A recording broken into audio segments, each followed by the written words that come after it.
Este teatro en algún momento se llamó Cervantes, hoy se llama el Centro Cultural Municipal, y acá en los años 60 Ángel Miguel Ardila, el propietario, presentaba matutinas y vespertinas de cine mexicano, sobre todo, pero fue el escenario en el que se vio, este pueblo vio las primeras películas en las generaciones anteriores.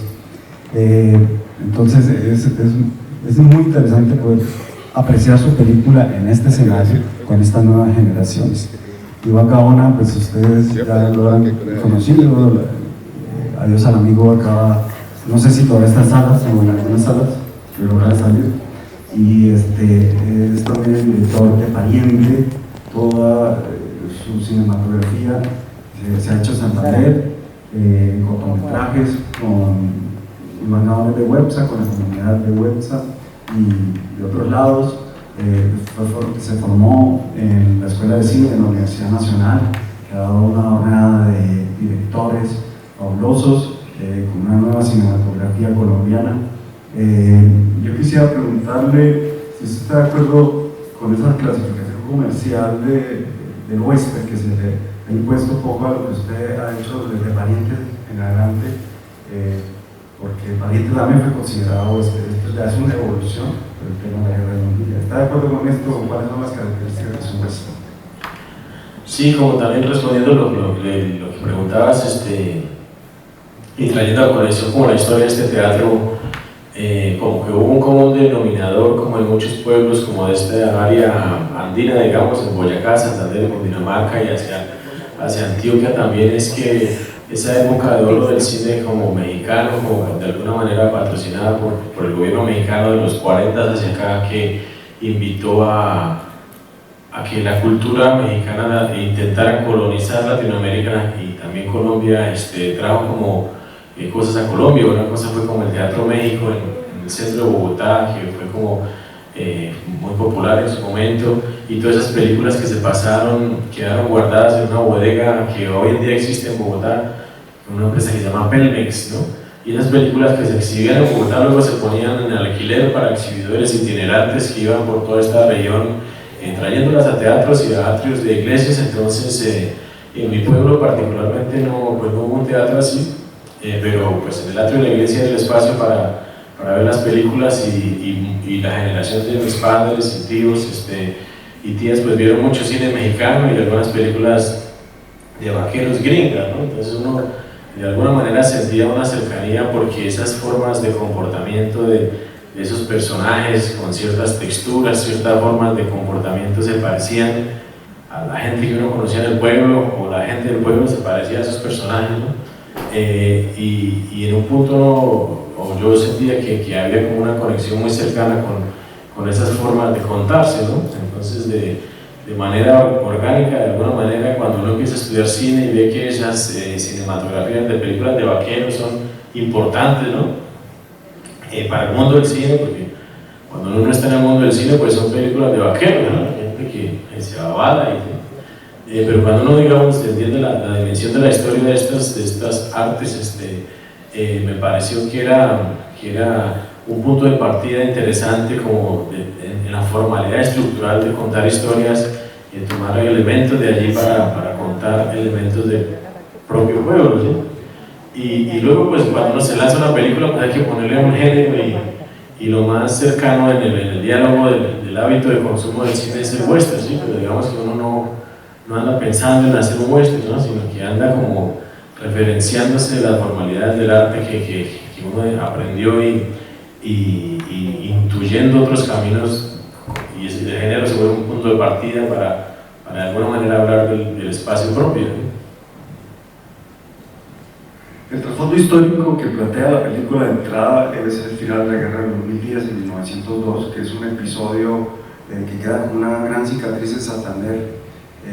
Es un episodio histórico que todos podemos revisar en diferentes medios, ya, en libros de historia, en literatura, en la ficción y en el cine ahora. Con respecto a esa época como tal, es un poco el contexto de la película. ¿Cómo fue su trabajo para llegar a soluciones desde el guión entre lo que era lo histórico y lo que iba a ser esa ficción cinematográfica se citó desde dónde, desde qué bases, desde qué fuentes. ¿Qué pasó en Huexa en la guerra de los 1000 días? De alguna historia familiar, de dónde proviene un poco el embrión para situar esas películas en ese momento. Oye, me parece muy bonito que usted esté aquí preguntando esto, ¿sí? Porque yo me senté a leer su libro para escribir la película, ¿sí? Me parece muy importante, ¿sí? Estar aquí a la voz hoy escuchando sus preguntas, me dan ganas de preguntarle lo mismo, ¿sí? Pero pues como que en el diálogo como de las familias en website y en todo ese corredor entre Bogotá y Bucaramanga, ¿sí? La guerra de los 1000 días estuvo siempre presente como en las historias familiares, ¿no? Siempre había alguna anécdota de algún familiar que estuvo presente, que se fue para un lado o para el otro, o que huyó, o que se reclutó, o que conoció a tal o tal otro general, o que hay una foto o algún elemento. Entonces, digamos que uno creció como en esa región con este universo cercano de una guerra que era difícil de entender, ¿no? Ya cuando uno crece empieza como a poner atención a ciertas cosas de las realidades de nuestro país que generan preguntas como de dónde se anclan ciertos malestares vitales, ¿no? Y de dónde vienen como estas posiciones que parecieran irreconciliables. Entonces, de alguna manera, discutir el tiempo presente tomando la distancia de esta guerra se hacía muy atractivo, ¿no? Y al mismo tiempo porque pues yo soy de Websa, pero viví en Bucaramanga y ese corredor es como que uno lo ha pasado 1000 veces y el cañón del Chicamocha se vuelve un escenario como una montaña ahí de poder en la que uno siempre quiere estar y de pronto fueron como haciendo clics ciertas coincidencias de intereses políticos, sociales, geográficos, familiares. Y el momento en que escribimos la historia, que yo empecé, fue la vez que la primera presidencia que perdió Petro ante Duque, ¿sí? Y la sensación de discusión del país, luego derivada del plebiscito, era muy fuerte, ¿no? En las cotidianidades familiares, sociales, entre amigos, era un tema ineludible, inevitable, ¿no?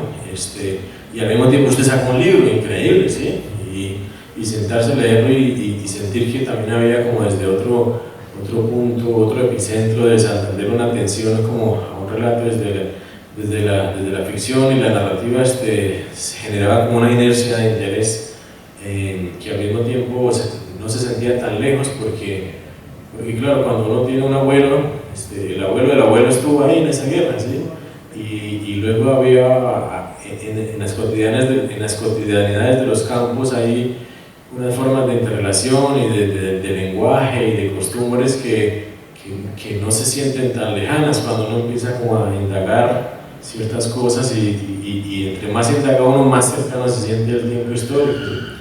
Entonces es como una inquietud y persiste, ¿no? Persiste porque es como tan amplio ese rango histórico, no solo como el cambio de siglo con la guerra, sino los antecedentes, como el 1800 y otra guerra, la del 85 por allá, y luego la muerte de Uribe y lo que pasa empezando el siglo, como genera como unas atenciones e intenciones que siguen como en curiosidad, digamos. Pues bueno, yo me basé en su cuasi pariente. La guerra de los 1000 días se anuncia en el Socorro, porque la compañía guerrillera liberal, que era no dirigida por, digamos, comandada por Pablo Villarborda, pero que sí recibía sus órdenes desde acá de Santander, desde la Mesa de los Santos, que era donde estaban organizándose, pues perdió su primera batalla en el Socorro, sale expulsado por la guarnición que está allí, muy cerca de Huepsa, y desde el Socorro se anuncia el alzamiento en Santander. Simultáneamente Benjamín Herrera se alza en Pamplona con un ejército mejor equipado. Su primer golpe le da acceso a un material de intendencia y a suministros en Chinacota, y esto organiza un poco ese comicio.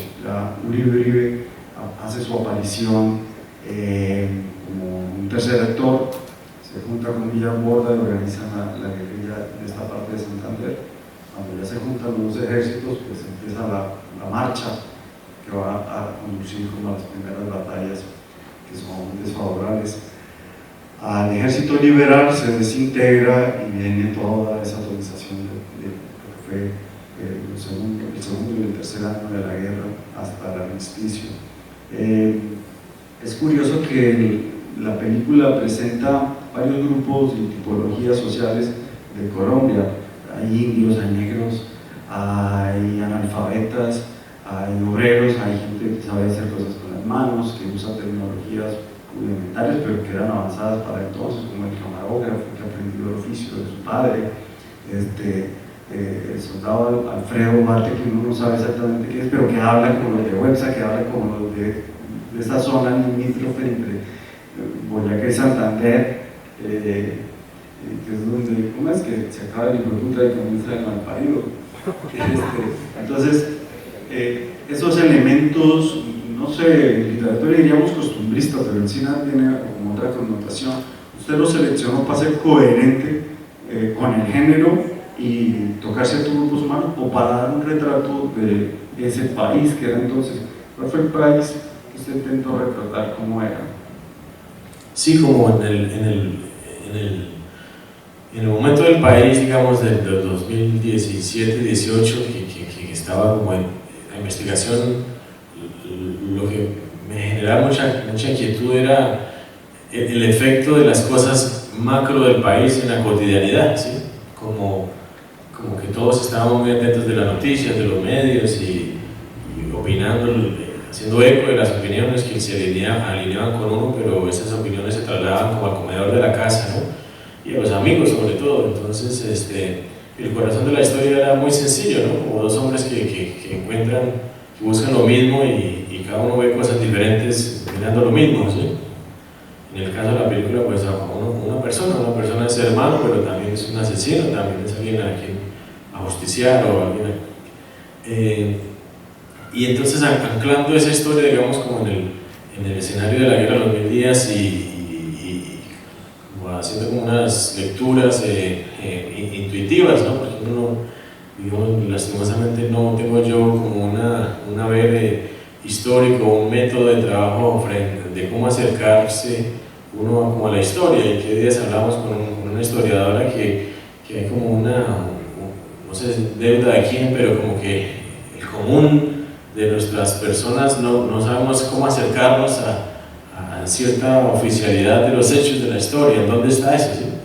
Digamos que yo terminé yendo como a la Virgilio Barco y a la Luis Ángel Arango en Bogotá y esculcando ciertos libros que estaban allí anclados, y entre más uno leía, la sensación que tenía yo era que eran, al menos los libros que yo encontré, eran puntos de vista muy blancos y muy del lado oficial, y algunas revisiones un poco menos oficialistas, pero la sensación acumulada era que no había un relato como tan profundo y constante de otras voces, ¿no? De otras voces como de afrodescendientes, del papel de las mujeres, del papel indígena, del papel mismo de los campesinos, ¿no?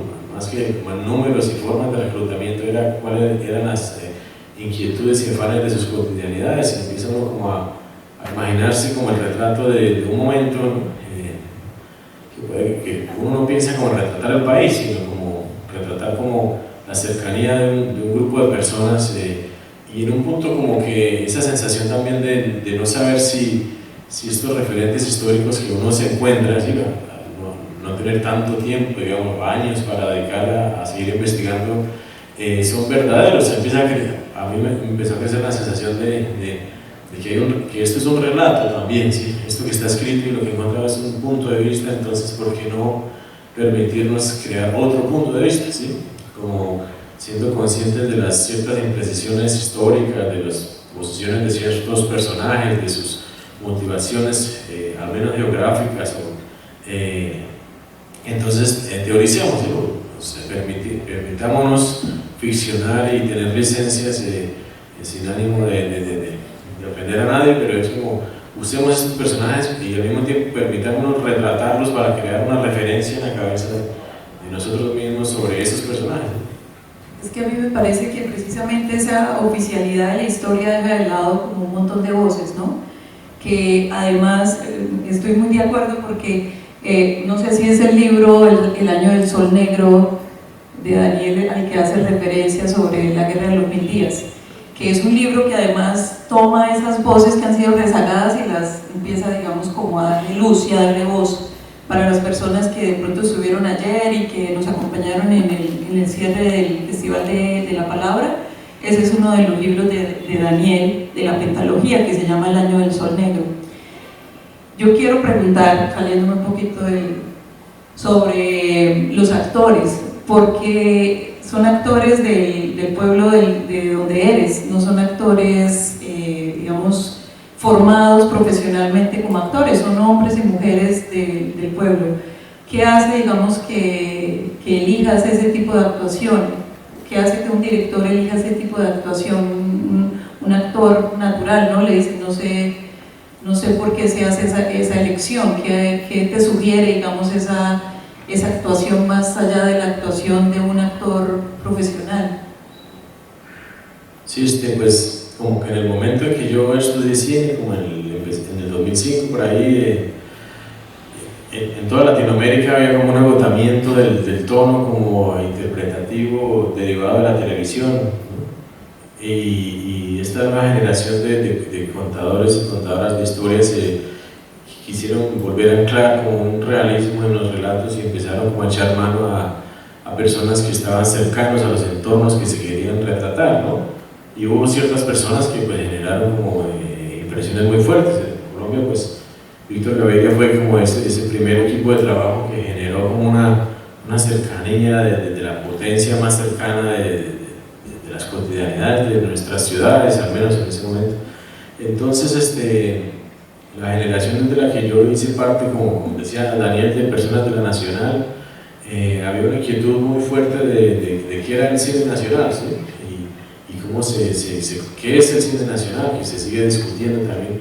Y en esas inquietudes y diálogos de pasillo y referentes valía la pena echar mano como de este momento de país que también se nutría de una ley de cine que se creó en el 2003 que permitía buscar fondos para que todas las personas de las diferentes partes del país que no estábamos ni en Bogotá, Medellín ni Cali pudiéramos atrevernos a contar historias, ¿no? Entonces, una vez sembrada la inquietud, la siguiente pregunta era a través de qué voces vamos a interpretar las historias de nuestro pueblo, ¿sí? Y lo más fácil era siempre encontrar actores en Bogotá, ¿no? Y esos actores en Bogotá, si uno los conocía es porque los había visto en la televisión o en teatros, digamos, o en los colectivos más constantes en Bogotá. Entonces fue una decisión fue como una búsqueda, también laboratorio, porque al mismo tiempo trabajar con personas que no tienen una formación profesional implica más trabajo, ¿no? Porque hay que pensar cómo llegamos como a un nivel de interpretación real, porque no basta con que una persona en su cotidianidad se exprese y tenga una cercanía con lo que uno busca, porque esta forma antinatural de crear, que es el cine, que es repetir y repetir y fragmentar, pues necesita un método de trabajo, como aprender en el juego, ¿sí? Y entonces a eso me dediqué de alguna manera a aprender como a ciertas herramientas derivadas del teatro, que mezclaran como el juego del audiovisual y sabiendo también sus limitaciones, ¿no? Porque por supuesto un actor que tiene en su haber una constante conciencia de la representación tiene una potencia que es más fácil de dirigir y potenciar y dialogar, y entonces el diálogo con todos estos amigos es diferente, no lo digo con ánimo peyorativo, pero digamos tiene unas potencias en unos lados y otras en otros que implican otras atenciones de trabajo, pero finalmente el audiovisual y la cinematografía es un aparataje de mentiras, ¿sí? ¿Sí? Eso uno tiene como la conciencia del relato artificioso, empieza a entender de qué manera potenciar las cosas que no son tan potentes y cómo ayudar aquí, cómo ayudar allá y cómo usar cosas como a favor dentro de la inexpresividad o ¿no? Que uno tiene a la mano y también ayuda, digamos, del tono de lo que uno está haciendo. Algunos de los elementos de arte y de paisaje que tiene la película, son muy ricos y si uno la vuelve a ver, yo lo he visto ya varias veces, repaso como ciertos detalles, ciertos atuendos, ciertas cosas que la primera vez que la vi decía, bueno, esto podría ser una incongruencia histórica, porque aparece aquí el conde de Cuchicute. Esa selección se hizo basándose en un criterio estético de la época para hacer coincidir esos personajes ahí en un escenario donde podrían no haber estado, o a la libertad de la ficción, de ponerlos ahí para, no sé, una función, un sentido del tema de la película, que es el perdón, el odio. Sí, había una... como que en un punto, digamos, desde la conciencia de la escritura del guión me parecía como interesante oír opiniones de ciertos frentes sociales, ¿sí? Como que en el tiempo contemporáneo, por ejemplo, cuando uno está atento, la empresa privada y el mundo privado tiene mucho peso, ¿no? Un peso que uno no leía antes, ¿no? En la adolescencia, cuando uno veía como gobiernos y medios y de pronto uno está atento y hay unos capitales privados que tienen como una injerencia enorme como en todo el país, ¿no? Y tomando la distancia hacia lo histórico, cómo damos voces a ciertas líneas de pensamiento, ¿no? Y el personaje del conde de Cuchicute es un personaje muy interesante, que tiene como un eco en una región y luego en un país y en un momento incluso en la capital y en un círculo social, y no era posible que estuviera ahí, pero al mismo tiempo cuando uno hace un proyecto así, uno no sabe para dónde va el proyecto, ¿sí? Es como ingenuo decirlo, pero uno siempre siente que va a fracasar, ¿sí? Como que uno está intentando hacer el mejor esfuerzo y ojalá se vea, pero hay una sensación de que tal vez no. Entonces, ¿por qué no nos permitimos ser más irresponsables, ¿sí? Si uno tuviera la certeza de que este aparataje va a llegar a ciertos niveles de visibilidad, tal vez uno ¿cómo decirlo? Como se atortola, ¿sí? Tenemos que ser más rigurosos porque no un punto. Entonces, esa especie de permisión inocente tal vez nos permitió hacer caso omiso de esas precisiones, ¿no? Y también desde el equipo de arte había un reto presupuestal, porque en los recursos que teníamos era cómo mediamos en apariencia, ¿cierto? Para que haya una percepción real del entorno, a pesar de que ciertos elementos de pronto generaran ruido en personas que tuvieran una atención más precisa de objetos, espacios, tiempos y personajes. Entonces se vuelve todo el tiempo un proyecto así, una mediación con el equipo, de opinar frente a este aparato puesto aquí. ¿Será que la gente sabe que es tal versión de tal año o pasa dentro de la verosimilitud del espacio, ¿no? Cosas así. Pues qué bien que lo dice. La escena del conde de Cuchilluto, la aparición de ese personaje que parece como tan disruptivo ahí, finalmente crea un efecto de verosimilitud, de contraste y de historia paralela dentro de qué clase estaba viviendo al mismo tiempo y que no era afectada por la guerra en esos mismos escenarios. Yo quería saber dónde grabaron Adiós al amigo, qué escenario o qué pueblo de Santander, porque sí decimos el cañón de Chicamocha, reconocemos algún aspecto, pero quizá está en algún lugar que no hemos visto. Sí, eso es la base del proyecto, fue el pueblo de Cepitá, que uno va entre San Gil y Piedecuesta, digamos, y hay un desvío, un letrero chiquitico que dice Cepitá, ¿no? Y cuando uno va en el cañón lo ve allá al fondo, y desde arriba se ve un pueblo muy árido, ¿no? Por toda la falda de la montaña que se ve seca, pero es un pueblo como muy lleno de agua, porque en la base de la montaña escurre todo el agua, toda esa conformación rocosa. Entonces es un pueblo que cultiva como melones, limón, y hay muchos tabaco, ¿no? Mucho tabaco. Pero lo particular de ese pueblo es que cuando los Aguilar construyeron el Parque Nacional de Chicamocha, hicieron como una labor de intento de compra de tierras en todas esas montañas para ver cómo iban a extender el proyecto de Panache, y según cuentan en Cepita, lo que ofrecían por las tierras a los dueños era irrisorio, ¿sí? Era ofensivo. Entonces todo el pueblo de Cepita se organizó para no venderle a los Aguilar, digamos, tierras para el proyecto de Panachi. Entonces Panachi miró, fue hacia la Mesa de los Santos, ¿sí?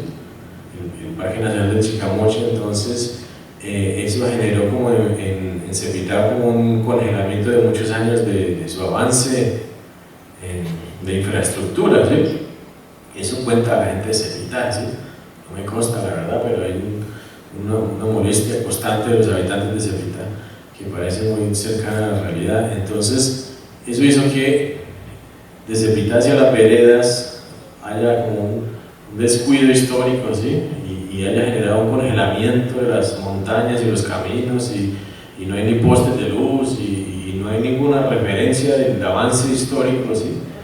A 10 minutos del pueblo, ¿sí? Y eso lastimosamente pues favorece todo un proyecto así, porque muy prontamente, alejándonos del pueblo, encontramos grandes escenarios sin ningún elemento que afectara, digamos, los tiempos pasados. Tal vez había solamente que pisar ciertos caminos para que no se vieran las huellas de las motos o los carros. Entonces es un pueblo muy particular, y si tienen la oportunidad de ir es muy bello, y tiene como muchos espacios de pozos naturales por esa agua que escurre la montaña. Y además algo que es particular es que el orégano se da silvestre en toda la montaña. Entonces todos los cabritos y los chivos que viven ahí comen orégano toda la vida, ¿sí? No tiene bacteria. Entonces el sabor del chivo en el fondo del cañón es muy rico. Vamos a abrirle el espacio al público, si tienen preguntas para Iván. Mire, yo creo que en realidad la película, la guerra que usted muestra en la película es prácticamente una excusa para armar el relato. ¿Por qué lo digo? A mí me parece que usted está sembrando como un mensaje, y un mensaje como de esperanza. Trata durante todo el relato de la película, durante toda la narración, siempre insiste en que vuelva a su casa. Vaya, vuelva, haga su vida, retorne. Y también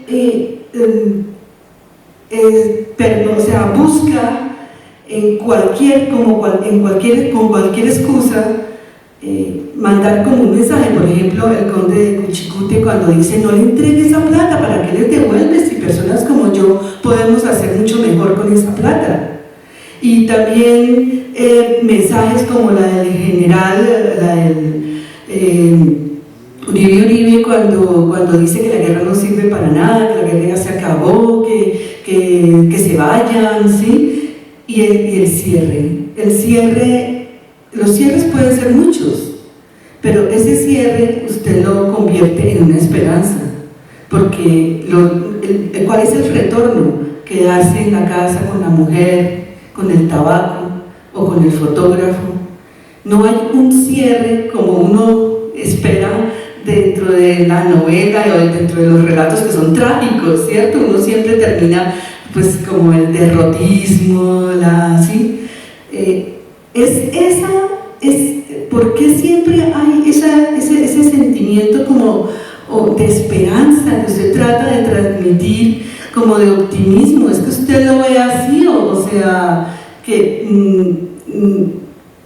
para mí la cuestión de la guerra, sinceramente creo que es una excusa, y usted tiene un mensaje de fondo que quiere transmitir con pequeñas goticas a través de todo el relato. Oye, bonito lo que dice usted. ¿Cómo responder eso?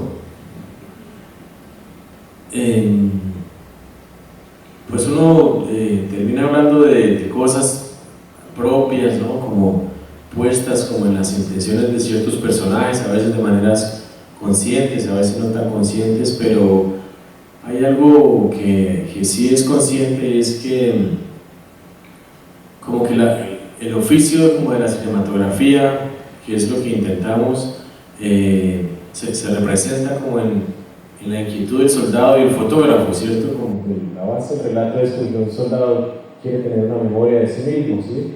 que al mismo tiempo es lo que hacemos, generar una memoria de nosotros mismos, como que soldados somos nosotros haciendo la película, ¿sí?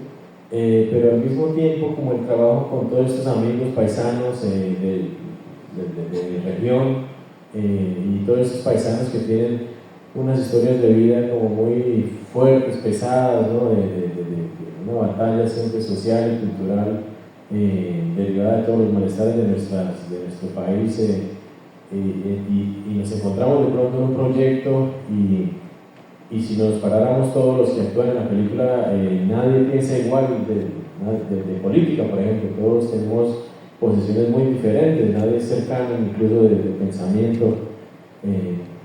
Y entonces esa sensación de estar con un grupo de personas como de orígenes tan diversos, convencidos de que es necesario hacer un relato que hable de una región, de un tiempo, de un momento, genera de manera acumulada en un equipo de trabajo como esa sensación de esperanza, ¿no? Como que hay un modelo de trabajo en donde somos viables, ¿sí? Como sociedad.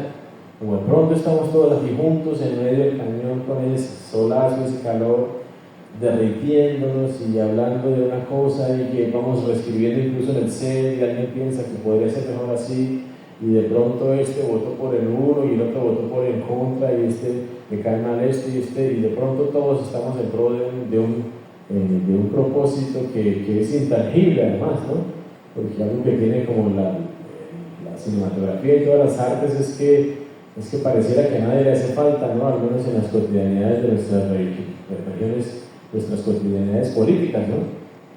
Uno siente que a ningún administrador le hace falta que haya un libro, una película, una obra de teatro, una obra musical, a nadie le hace falta, ¿no? Pareciera que hay que contratar gente de otras partes para que venga a estos escenarios a tocar. Entonces, cuando de pronto en conjunto hay un grupo, un colectivo que es tan diverso, o yo sentía, ¿sí? que este momento es como un momento viable, ¿no? Como si hay una esperanza, ¿no? Como sociedad, nos podemos poner de acuerdo para hacer algo que de pronto hable de nosotros, ¿no? Igual uno responde esto porque no se lo pregunta, ¿no? Pero uno, digamos, no lo verbaliza, ¿no? Son gente que tiene el afán de hacer un proyecto y de pronto uno tiene una línea de pensamiento, pero eso no está sobre la mesa, sino son inquietudes que en comunión van sumando y de alguna manera terminan plasmándose esa sensación en la película, ¿no? Bueno, mi nombre es Elizabeth Ruiz, si me alcanzas a ver. Viaje para ver la película y para escucharte, de verdad. Quiero agradecerte ese gran regalo que nos das. Yo llevo 30 años trabajando en temas de conflicto armado. Yo soy barranqueña, soy de Barrancabermeja y viví conflicto urbano, entonces desde muy chica me obstiné por llevar un mensaje de esperanza y terminé fui agotada. Bueno, aunque este tipo de mensajes me remuevan, porque sí me siento como agotada, como que me perdí. Entonces ahora que ya todo ha cambiado, como que digo, bueno, ¿y ahora qué? ¿Y para dónde? Y ver esta propuesta también me conecta como con lo que pasó antes de la película, con todo ese ejercicio de los jóvenes, mostrando también sus propuestas y esos futuros directores y directoras y digo, bueno, sí, otra perspectiva que incluso tú representas ahí y que se conecta con uno, o sea, uno dice, pero ¿por qué habla, por ejemplo, de la mujer? Esa mujer que está ahí fue el personaje que más me llamó la atención, porque en medio del conflicto armado supe de muchas historias de mujeres que leían el tabaco, que tenían intuiciones, que fueron víctimas de la guerra y que así como el último hombre, el hermano que también es asesino, al que le disparan y le disparan y le disparan a muchas de esas mujeres, hubo una en el Bajo Cauca que le dispararon 30 veces porque quien la asesinó sentía que no se moría. Sí, entonces ese papel de las mujeres, y hay una parte de la película donde el fotógrafo dice que el papá o la mamá dicen que ella debería condenarse, pero el otro padre le dice que no sé si es la mamá o el papá, que ella tiene otra perspectiva de la vida. ¿Sí ves? O sea, algo que yo sacando de mi vida lo que aprendí de la fe y eso que valoro mucho, pero analizando los contextos de guerra que viví, era eso, ¿no? Como perspectivas frente a esas mismas mujeres, que por ser mujeres, pues tenían también, eran víctimas mucho más violentadas por ser mujeres también, ¿no? Eran tiradas de brujas. O sea, que el tema de las brujas en épocas pasadas, cuando las quemaban, no se quedó atrás, sino que en la guerra vuelve otra vez y ahí tú la rescatas. O sea, la rescatas, la involucras en esa búsqueda de esperanza y ella no habla mucho, pero es un personaje muy importante, o sea, es un personaje que rescatas. Entonces, bueno, primero agradecerte, contarte que lo que expreses ahí nos identifica mucho, por lo menos a mí me identificó y me renovó. Y lo otro, preguntarte, esa mujer, ¿cómo aparece en el guión? O sea, ¿hubo algún relato histórico o algún tema que te permitiera como traerla y además evidenciarla siendo un personaje tan importante, la mujer en el tema de la guerra y como víctima también de la guerra? Gracias por haber venido a la película también, por lo que dice.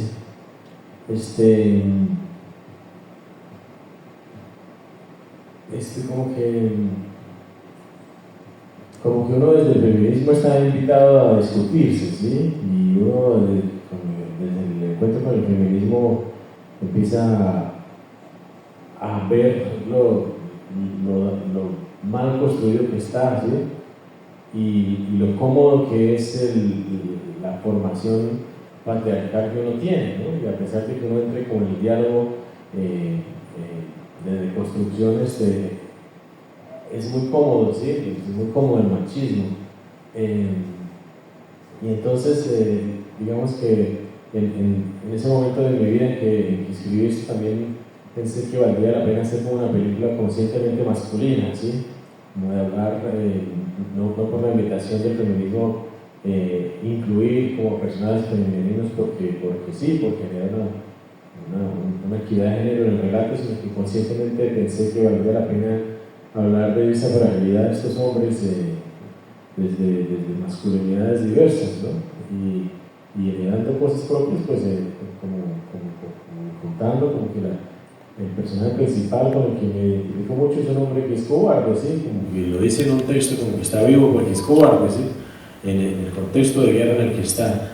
Y al mismo tiempo como que esa cobardía propia, ¿no? De construcción me genera retos muy grandes de cómo construir el espectro femenino, ¿cierto?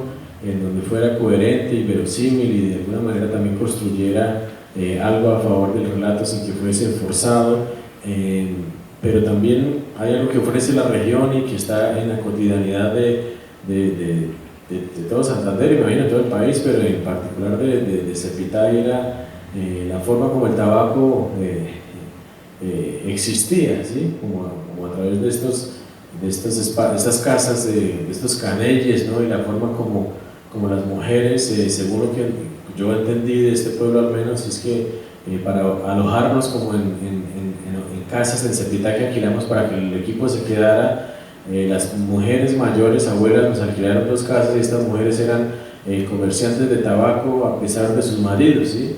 Y eran las mujeres que se habían encargado toda la vida como del cuidado del tabaco y de los canelles y los maridos fueron de alguna, según ellas, pues unos sinvergüenzas, ¿no? Y gracias a ellas de alguna manera existieron sus familias, existió una manera de mantenerlos y ellas fueron como fieles a sus creencias y el tabaco estaba muy presente como en esas cotidianidades. Entonces de alguna manera el territorio en el que estamos generó como la necesidad de este personaje femenino que luego se nutría también de la misma actriz que se llama Marina Olarte, que es una amiga del Websa que también ha tenido como una vida de manera análoga, similar a lo que ocurre a este personaje. Entonces era una suerte como de diálogo atento de mujeres que estaban alrededor del relato que ayudaron a que hubiera una fuerza de este personaje femenino y que al mismo tiempo permitiera hablar de una voz de estos relatos que no se encuentran en los libros, ¿sí? No sé si haya otra intervención. Sí, buenas noches. Mi nombre es Cindy Martínez. Yo soy músico profesional y pues tengo preguntas relacionadas con la banda sonora, con la música que utilizaste para hacer esta película. ¿Cuál fue la inspiración? ¿Por qué escogiste este género? Esta contrabanda, si no estoy mal, creo que así se llama la banda que interpreta esta música. ¿Por qué de pronto no seleccionar música más coherente con la región Santander, ¿sí? De pronto algo de cuerdas, o de pronto este género que tú escogiste sirve más para relatar la guerra que se está viviendo en el momento? O sea, ¿cuál fue la motivación para escoger esa música? Sí, pues como cuando se empieza a escribir y sale la palabra western en las versiones del guión, en el mundo de la cinematografía todo el mundo asocia al western a este compositor italiano que se llama Ennio Morricone, ¿sí? Pero por suerte como equipo de trabajo somos amigos de Edson Belandia, que es un músico piedecuestano que tiene también una cercanía con lo cinematográfico, y él empezó a trabajar en la película desde las versiones de guión, ¿no? Y una cosa que discutíamos era cómo sonará, si hubiese música, cómo sonaría, ¿no? A qué se parecería, y conscientemente decidimos no escuchar nada de todas esas grandes bandas sonoras famosas del género de las películas de vaqueros, y algo que encontramos muy interesante en lecturas y referentes es que en todos los campos, en los frentes de batalla había músicos, ¿no? Había músicos tocando, incluso mientras las batallas o llegando al frente de batalla, y esos músicos generalmente tenían redoublantes y algún cobre o trompetas y tiples o guitarras, ¿no? Hubo un compositor que se llamó Temístocles Carreño, que fue músico en la época y hizo unas partituras que entiendo que algunos músicos tocaron en las batallas, y esas partituras al día de hoy existen. Entonces Belandia por ahí las encontró y las interpretó con su guitarra, y eran torbellinos y guabinas en tonos mayores, ¿no? Que era música muy alegre, ¿no? Y de hecho probamos eso como viendo las imágenes, pero como había una tonalidad mayor que no era tan coherente con cierta pesadez como necesitaba la película, pero lo que Belandia propuso fue como usar las texturas de esos elementos, de esos instrumentos, ¿no? Y empezar a pensar como por las familias de los personajes, cómo sonaría cada personaje, y hacer como una creación para cada personaje. Pero algo que nos pareció interesante es que al hacer la película y pensar que era nuestra versión vaquera y campesina, también al filmar pasó algo, es que el fotógrafo, que era un amigo que había estudiado conmigo en la Nacional, se fue a estudiar como a Los Ángeles, por allá a California, y volvió recién desempacado de una escuela gringa, y en los primeros días de rodaje todo quedaba muy lindo, ¿sí? Todo era precioso, ¿sí? Y por las noches que revisábamos el material yo veía eso tan bonito, y yo le decía, mano, está quedando muy bonito, ¿sí? Pero demasiado bonito, y me parece mucho a lo gringo, porque con esos lazos y que se le vieran los ojos perfectos a la gente, con brillos por todas partes. El diálogo con el fotógrafo era como desmontar tanta belleza para que fuera más coherente con la sociedad del cañón, ¿sí? Y similar fue con la música. Era cuando Belandia dijo, vale la pena rescatar esos instrumentos y hacer una composición, y de pronto vimos la composición interpretada. Era bello, pero ¿cómo la grabamos para que suene sucio, ¿sí? Para que no sea perfecta, métrica, con esta estilización de los estudios de grabación ahora. Entonces fuimos a hablar con el maestro Mario Gamboa, de la banda de músicos de Piedecuesta, que tiene como esta banda de músicos, algunos profesionales, otros empíricos, y escuchamos la interpretación de lo que Belandia había escuchado en sus músicos, y había como según Belandia, porque digamos yo no tengo ese oído profesional, que le parecía que había una imperfección métrica, de potencias, que sonaba como coherente con esta sociedad, y entonces nos fuimos por ese camino, ¿sí? Y era muy difícil de mantener esa idea, porque todo el mundo quiere hacer muy bien su trabajo, ¿sí? Cuando de pronto uno contrata a alguien para tocar, para grabar, para mezclar, todos quieren hacer lo mejor posible, ¿sí? Un músico quiere hacer la mejor interpretación, ¿cierto? El que graba quiere grabar de la mejor manera, el que mezcla quiere dejar, y todo el tiempo uno está diciéndoles que no hagan tan bien su trabajo, ¿sí? Y sin que uno suene como un estúpido también, ¿sí? Es como generar el diálogo con un equipo de trabajo para buscar algo que además nos parece, ¿no? Uno no tiene como argumentarlo de manera precisa, sino es una intuición. Nos parece que debería ser más sucio, nos parece que no debería ser como tan estilizado, no debería tener tanto brillo, debería grabarse en bloque, debería uno pedirle a los músicos que hagan otra y otra toma hasta que lo hagan muy bien, sino vamos por la segunda toma y cosas así de búsqueda de coherencia intuitiva, y que al mismo tiempo es posible porque, como uno decía, uno siente que las están cagando, ¿sí? Y que esto no va a ir a más, pero tratemos de ser coherentes con eso, y la búsqueda de la música fue muy interesante, la verdad, como que lo que Belandia traía a colación y los diálogos con el maestro Mario Gamboa, porque además fue una banda de músicos que se creó, creo que después de la guerra de los 1000 días, si no estoy seguro, tenía una cercanía, incluso la misma fundación de la banda que estábamos invitando a tocar con el relato que estábamos haciendo, entonces generaba como algo que parecía coherente, ¿no? Buenas noches, mi nombre es Liliana, estoy muy contenta aquí con mi esposo compartiendo con ustedes. Tengo una pregunta, bueno, en primer lugar soy apasionada de la Guerra de los 1000 días, una persona demasiado importante en mi vida, que es mi abuelo, que fue mi abuelo, estuvo vivo en la Guerra de los 1000 días y amaba sentarme al lado de él o en las piernas de él a escuchar los relatos de lo que él se acuerda y de lo que le contaron los padres de él, mis bisabuelos. Él, entre muchas cosas que recuerdo, decía él, la sal era escasa, la sal había que esconderla entre la ceniza, no había sal, había que esconderla entre la ceniza en la época. Y cosas así que yo recuerdo, pero esto, lo de la sal, cuando vi hoy que decía que no había nada que comer, me acordaba yo y decía, bueno, pregunto, ¿por qué resaltar en la familia es a propósito o fue que yo lo analizo así? Veo una mujer viuda que vives con el suegro, entonces veo en ella como el aferrarse a tener una familia.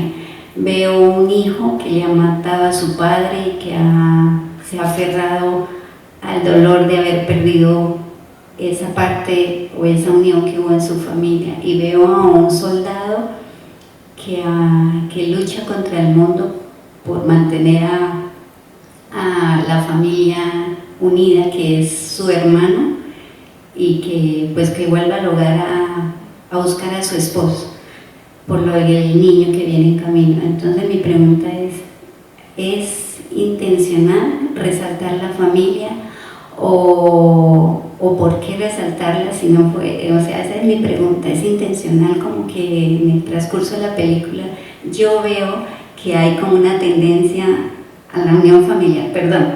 Y la segunda pregunta es ¿por qué está el conde de Cuchicute? Le decía a mi esposo, ¿por qué está? Y con respecto a los dos amigos, perdón, ¿quién tengo otra? Con respecto a los dos amigos, es un arraigo ahí de tener que escoger entre el hermano y el amigo. Entonces, hasta ese punto entendí el nombre de la película, Adiós al amigo. En mi mente, él tendría que escoger entre el hermano y el amigo, y le dice adiós al amigo. O sea, en mi mente entiendo que él, si tuviera que escoger, escogía al hermano si tuviera que escoger. Y está que este muchacho al amigo, y le pregunté en el instante, y dijo, no, yo escojo al amigo y no escojo al hermano. Entonces esas son mis tres preguntas, perdone que sean tantas, pero es que estoy embelesada, mejor dicho, estoy muy feliz. Me ha encantado mucho, lo felicito, y que haya segunda parte. Sí, bueno, muchas gracias por su emoción. Sí. El hijo de Bartimeo, ¿sí? ¿Quién es el papá? Sí. Como que cuando digamos que uno está en estas posiciones invitado a dialogar, hay muchas cosas que uno no tiene de manera consciente resueltas, ¿no? Y luego uno se pone a pensar por qué ocurren derivado de preguntas así, pero mientras tú hablabas yo pensaba por qué también, ¿sí?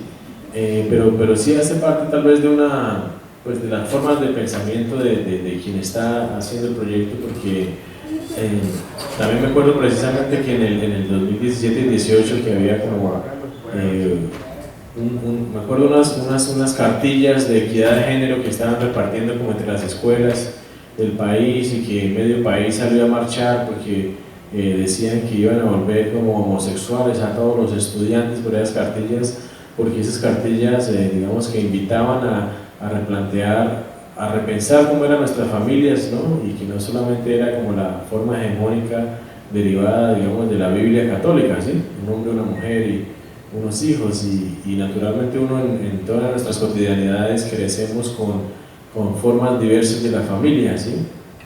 Con formas diversas, ¿no? Uno se crió con abuelos, con tíos, con hermanos, con vecinos, con gente incluso que no era de la familia, y esas son todas las realidades de nuestra familia, no solamente un padre, una madre y sus hijos. Entonces, me permito responder que tal vez esas inquietudes de nuestras cotidianidades van saliendo a flote en estos relatos propios, ¿no? Y si uno se pone a pensar, nada cambia sustancialmente si ella viviera con su padre, ¿no? Bueno, tal vez un efecto ahí dramático de una muerte más cercana, pero genera una pregunta en quien lo ve. Bueno, hay otra forma de familia, ¿sí?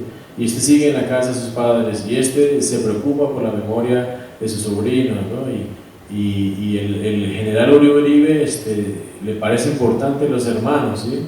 Hay formas diferentes de relacionarnos que de manera tal vez inconsciente plasma como uno ve la construcción de esas familias, que no solamente son las derivadas de ciertas creencias, que también por supuesto son respetables, pero no son las únicas formas, ¿sí? ¿Qué más? Me olvidó lo que preguntó. Del Conde sí fue pues casi como un capricho, ¿no? Siendo más honesto. Porque es un personaje supremamente interesante, ¿no? Y la cercanía que uno tiene de Webster, San Gil y Socorro, y incluso hay familiares hoy vivos del Conde que tienen como posiciones encontradas frente al orgullo, ¿no? De este personaje. Y luego en Bogotá también hay gente que tiene historias de esa época, de este dandy como particular y extraño que existió en Bogotá, con ciertas como exageraciones de formas sociales, ¿no? De fiestas, de cómo era, ¿no? Pero sí era como un capricho, era también un capricho pues mostrar al general Rafael Uribe, que no tenía sentido que estuviera por ahí, pero era imaginar, ponerle cara a un personaje que entre más uno indaga pues se hacía muy interesante. Además el general Rafael Uribe tiene una cercanía con el mundo cinematográfico, porque cuando lo mataron, que fue como en el 1915, ¿sí? Como dos campesinos lo mataron con un hacha y... ¿cómo dice? Galarza y Carvajal, los dos asesinos, los capturaron, y luego había como unos italianos que grababan fílmico, y le pasaron una propuesta al gobierno para recrear la muerte de Uribe con los mismos asesinos, actuando ellos mismos como asesinos de quien acababan de matar, ¿sí? Y se grabó una película del asesinato de Uribe, imagínate eso tan loco, ¿no?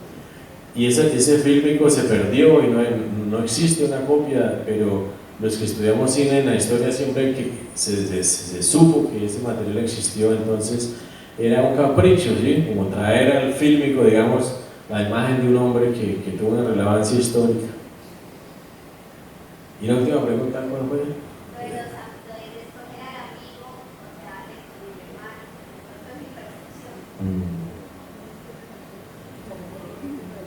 Sí, yo no sé eso cómo responderle, sí. Sí. Igual la película no se llama así por eso, sino que es una forma de saludo campesino que se fue diluyendo con el tiempo, ¿no? Que era similar a la razón de la película anterior, que se llama Pariente, porque en la región. Seguro aquí es igual, que hay tantos familiares cercanos que uno no sabe ni el nombre y es más fácil decirle pariente en cualquier lado del campo, y esto era una sensación similar, como una frase que hacía cercano a todo el mundo en el campo, ¿sí? Pero sí también, pues, los amigos a veces hay roturas familiares muy fuertes, ¿no? Y esas frases que hay, que ahorita Cara me decía, como que no nos une nada, ¿no? La guerra ya nos mató, como las cotidianidades familiares a veces son muy fuertes y uno se queda con la familia que elige, que son los amigos a veces.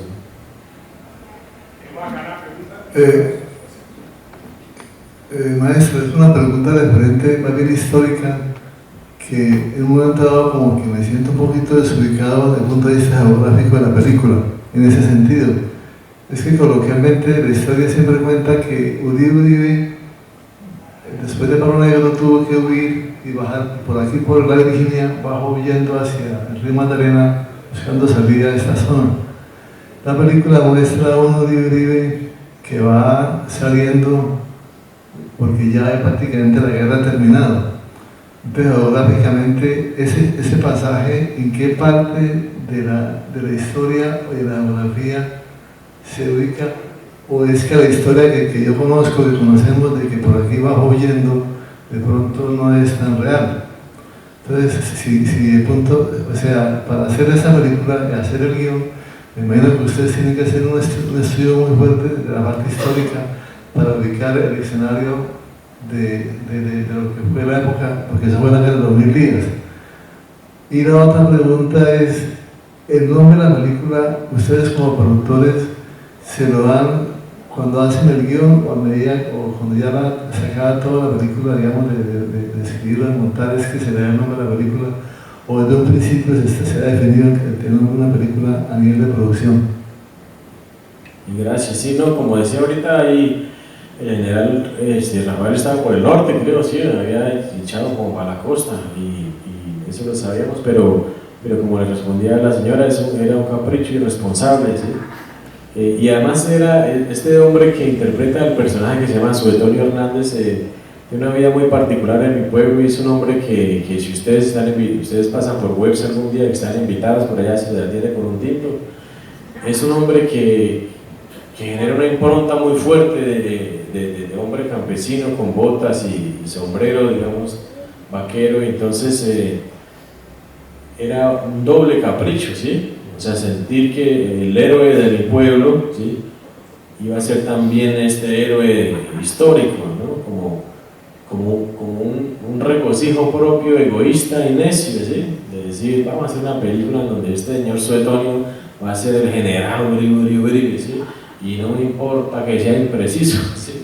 Es irresponsable, yo sé, pero en la cotidianidad de mi pueblo pesa mucho, ¿sí? Porque este hombre es importante para nosotros, y otorgarle el título de general desde la ficción era importante para nosotros, ¿no? Y se me hace a mí bellísimo, porque las licencias que permite el arte en nuestras cotidianidades se vuelven importantes en la medida que nosotros le demos la importancia, ¿no? No es un hecho menor, ¿no? Y cuando ese eco trasciende, pues la película por fortuna se estrenó en ciudades capitales, y estuvo algunas semanas en varias de ellas, y de pronto él se reconoce como el general. El cine cobra otra dimensión, una dimensión humana muy bella, ¿sí? Como que el amigo que actúa de pronto se siente importante y relevante en la historia de Colombia, así sea mentira que ese personaje pasó por allí.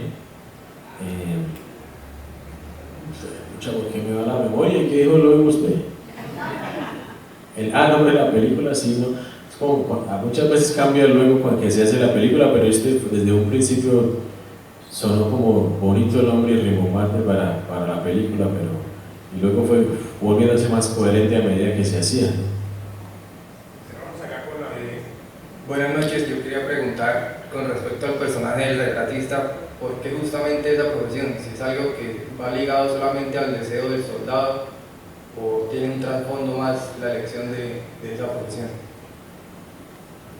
Sí,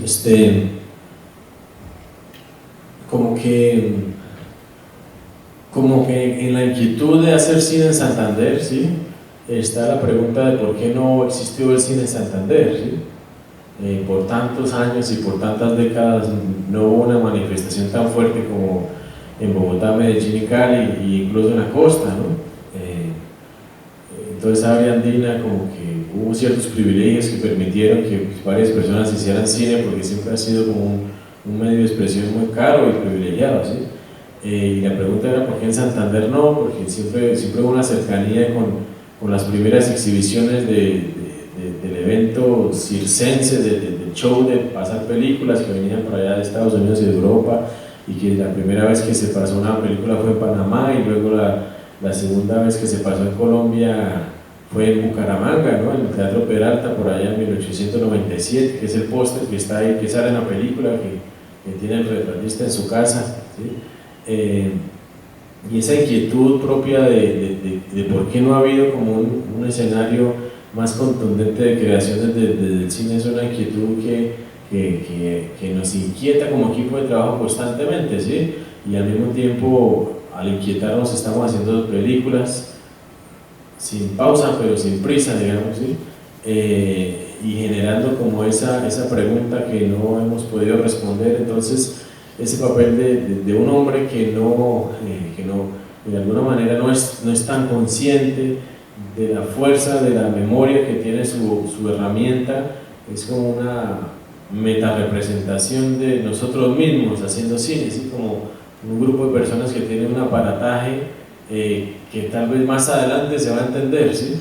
Como en el momento todos entendemos que es una foto y que genera esta memoria, pero tal vez el registro de estas cosas que estamos haciendo va a tener un valor mucho más adelante, porque en el tiempo contemporáneo es muy agotador, como decía ya la compañera, uno desde un punto batalla y pierde la esperanza de que la importancia que uno siente de esa arte en la que uno está trascienda como a las administraciones, a la sociedad, al espacio privado, al espacio académico, y uno se agota, ¿no? Pero uno intuye que como este fotógrafo hay un oficio que hay que seguir haciendo, y si se le llama, pues responde el llamado, y en esa medida cobra mucha importancia esa misma metarepresentación del relato, haciendo una lectura de nosotros mismos. Iván, muchísimas gracias, muchas gracias por estar acá, gracias a Daniel por animar esta charla. Muchas gracias por haberse animado a venir hasta San Vicente de Chucurí y acompañarnos en esta primera versión del Festival de Cine, y gracias a todas ustedes, a todos ustedes por haberse quedado hasta esta instancia, no haber abandonado la sala, haber escuchado a Iván y a Daniel, sus historias, lo que tenían para contarnos sobre la película Adiós al amigo, sobre el cine, y que ojalá sigamos llenando estas salas y sigamos haciendo películas, sigamos creando más espacios para compartir el arte y el cine. Muchas gracias. ¿Puedo decir una cosita? Sí, claro. No, mano, a mí me parece muy bonito estar aquí al lado suyo, sí, porque como que uno transita solo como con sus inquietudes, y me acuerdo mucho que cuando me senté como a escribir e investigar, pues apareció su libro, ¿sí? Y yo no me acuerdo cómo nos conocimos, y fue cuando lo presentó para allá en Bogotá en la librería, pero buscando las locaciones yo me llevé el libro y lo leía entre los huecos que uno tenía como de descanso, y me acuerdo que leía su libro como en la cima de las montañas del Chicamocha de ese lado, ¿sí? Y tomaba uno nota, y tenía como otros libros que había sacado por allá, la Virgilio Barco, pero había una cercanía muy bella con el personaje masculino, ¿sí? Era este hombre, me acuerdo mucho, no tengo tan claro en este momento la cronología de los hechos, pero este hombre, ¿cómo se llamaba el hombre? José Celestino, que estaba como con un grupo de soldados, como en una noche, y empezaron como a echarse coplas, ¿no? Y creo que hay una situación en el libro, si mal no recuerdo, donde se molestan echándose coplas, ¿sí? Y como que se retan y se emputan, y como esa sincronía cercana de la prosa del libro, como de la jerga, que luego se me contó de la investigación que hicieron con su editora, de esa forma de interrelación, como esa como esa especie de complicidad silente, ¿sí? De quienes tienen inquietudes sobre nuestros territorios, para mí fue muy nutritiva, ¿sí? Y ese espíritu del libro, luego compartiendo con todo un equipo de trabajo, que era como casi una tarea, leer este libro. Si vamos a hacer una película, mínimo deberíamos leer este libro, ¿no? Más fácil uno pues invita a sus colegas para tratar de compartir lo que uno ha indagado, pero me parece que no es algo menor, ¿no? Así solo nos convencemos nosotros mismos de estar aquí hablando de esta película con usted aquí, porque me parece que hace parte como de esa misma respuesta que le da a este hombre, ¿no?